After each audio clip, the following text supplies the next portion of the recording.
છેલ્લા કેટલાક વર્ષોથી અમદાવાદ શહેરમાં આકાર લઈ રહેલી બિલ્ડિંગોમાં કાચની સરફેસ ધરાવતી અને ચારે તરફ કાચ લગાવેલ બિલ્ડિંગોની સંખ્યા વધી રહી છે। એક નજરે જોતા આ બિલ્ડિંગો શહેરની સુંદરતામાં વધારો કરતી ભાસે છે, પરંતુ ઉનાળાની કાળઝાળ ગરમીના દિવસોમાં આ જ કાચની ઇમારતો તાપમાનમાં વધારો કરે છે અને પર્યાવરણ માટે હાનિકારક સાબિત થાય છે।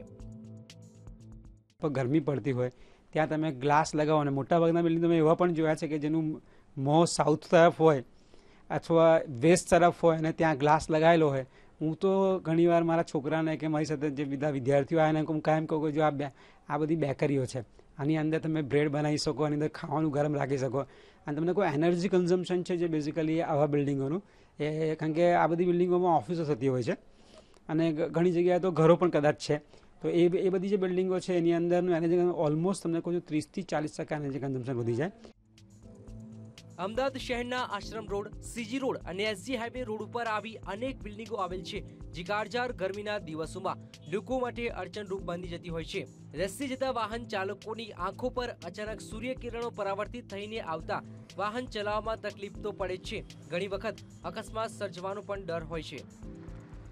કાચના બિલ્ડિંગમાં એવું બને છે કે આ ગરમીના દિવસોમાં એટલી બધી ગરમી વધી જાય છે કે જેથી રોડ ઉપર ચલાવવું તો મુશ્કેલ પડે છે, પ્લસ સવાર સાંજે જ્યારે અમે નીકળતા હોઈએ ત્યારે સૂર્યના કિરણો રિફ્લેક્ટ થઈ આંખમાં આવતા હોય છે, જેથી એના હિસાબે અકસ્માત થવાના ભય રહે છે, પ્લસ આંખને પણ તકલીફ પડે છે અને ગરમી તો અસહ્ય લાગે જ છે। એટલી બધી રિફ્લેક્ટિવિટી આવી જાય છે આંખમાં કે જેથી અમારા આગળનું જે વિઝન છે એ બિલકુલ બ્લાઇન્ડનેસ આવી જાય છે, એટલે ક્યારેક અકસ્માતનો ભોગ પણ બની જાય। ક્યારેક કોઈક માણસ જતું હોય ને એ જ વખતે આ વસ્તુ આવી હોય, કોઈક વાહન આડું નીકળ્યું અને આ વસ્તુ આંખમાં એકદમ આવી જાય તો જે હાઈ ફોકસ, જે હાઈ ફ્લડ લાઇટ ટાઈપનું જે ઇમેજ ઊભી થાય છે એના લીધે બિલકુલ બ્લાઇન્ડનેસ આવે અને ક્યારેક ગંભીર અકસ્માત પણ તેના કારણે બની શકે છે। અમદાવાદ મ્યુનિસિપલ કોર્પોરેશન દ્વારા આ પ્રકારની કાચની બિલ્ડિંગો અંગે કોઈ જ નીતિ, નિયમ કે જોગવાઈ કરવામાં આવેલ નથી। જો કે બાંધકામ ઉદ્યોગ સાથે સંકળાયેલા લોકો આ કાચના બિલ્ડિંગો ફાયદાકારક છે કે નુકસાનકારક તે વાતને લઈને ભિન્ન મંતવ્ય ધરાવે છે। પણ એવું કહેવાય છે અત્યારે કે આમાંથી બિલ્ડિંગમાં આ બધા ગ્રીન બિલ્ડિંગ નથી, એટલે અનનેસેસરી એનર્જી કન્ઝમ્પશન વધારે થાય છે બિલ્ડિંગના કુલિંગ માટે, પણ હવે તો એ વિષય અલગ છે, આપણો વિષય નથી। ગ્લાસનું આજ પહેલાં બહુ જ ઓછું ચલણ હતું, અત્યારે એટલું બધું ગ્લાસનો વપરાશ વધી ગયો છે। પહેલાં બારી બારણા ને એમ જ યુઝ થતો હતો,